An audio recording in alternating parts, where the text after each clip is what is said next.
Nithini verse ekayini bazalwane? Asunde ayindlela bazalwane ngifuna ningasho. Ngendlela ningasho. Verse 15. Bhekani nixwaye ini. Nezazalwane. Asiyekeni bathandekayo uhaha ngezinto zalelizwe. Bakhishi abantu bagcwele umhlaba bagcwele amaqane nawo inkinga yani ukuhaha. Ayibo amen. Ngoba ufike abekho lefa ngabe bakhona khona inkinga yini ukuhaha. Ebabheka phansi abantu bodwa. Where we are supposed to be, we are not there. Ushusha yini bazalwane? Ukuhaha. Yofuna izinto ngaphandle. Amen. But today the word of God says, yekani bazalwane yini ukuhaha. Be stable. Stay where you are. Amen. Amen. Don't run for other things. Zalelizwe. Some are not. They don't look like this because of the reason because the people are cool. Namagama cool. Our business now. Big titles ebandleni. Ngeke washo amagama sonema. Babizo now but usibalandela abantu baphethe izinto ezingayisa abantu embusweni wezulu. Then inkinga yabantu besibehamba. Basigijimela izinto lezo.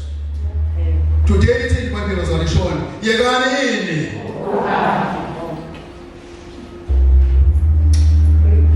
amen. Bhekani nixwaye kuhaha konke ukuba ukuphila komuntu akume ngobuningi bempahla yakhe. Amen. Where people run to bagijimela ukuthi bazobuya nezinto. Amen. Amen. But it was just wants us today, yekani uhaha konke. Don't go there because uzobuya nezinto ezinkulu. Ungaya bazalwane yondle umphefumulo. Haleluya. Anguvipha bazalwane bokwendla ini umphefumulo. But ungayolanda into zakho. Ezingazazi into zineso. Go there if you want to go, but to be built spiritually. Amen. Siyafana sesizothola. Ngeke safunda ke lapho khona indaba ayilandayo Jesu verse 16 obala umfanekiso asuyeke but sifunde la verse elilodwa verse 19 bese ngithi kuwo umphefumulo wami unempahla eningi ebekelwe iminyaka eminingi. Phumula udle uphuze ujabule. Okay, let me reverse a little bit. Verse 16 wabalandisa umfanekiso wathi izwe lomuntu othile onothileyo lathela kahle wazidla phakathi kwakhe wathi ngiza kwenzani lokhu nginendawo engingabuthela kuyo ukudla kwami na. Verse 18 wayesethi ngiza kwenza lokho ngiza kudiliza izinqolobane zami ngakhe ezinkulu ngibuthele khona ukudla kwami konke nempahla yami. Bese ngithi umphefumulo wami unempahla eningi ebekelwe iminyaka eminingi. Phumula udle uphuze ujabule. Verse 20 kepha uNkulunkulu wathi kuye wena siwula ngalobu suku umphefumulo wakho uza kubizwa kuwe. Pho-ke izinto ozilungiseleyo ziyakuba ngezikabani na. Next was lost priority was around.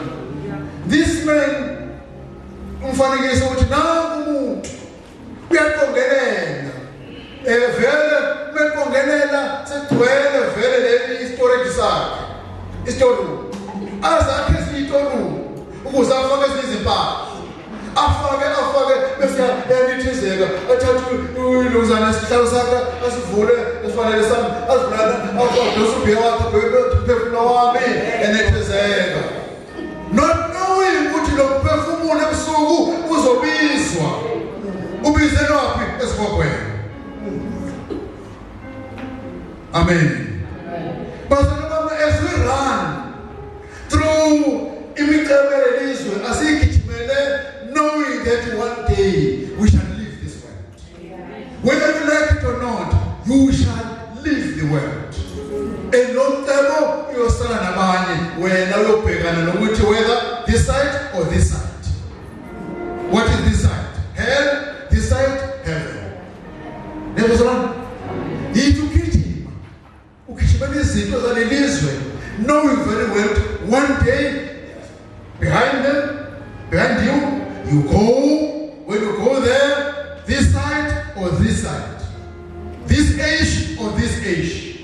This age ka hell, no this age ka heaven. Amen. Amen. Be steady, was around. Be steady. Don't run too much. Run, yes, but run knowing what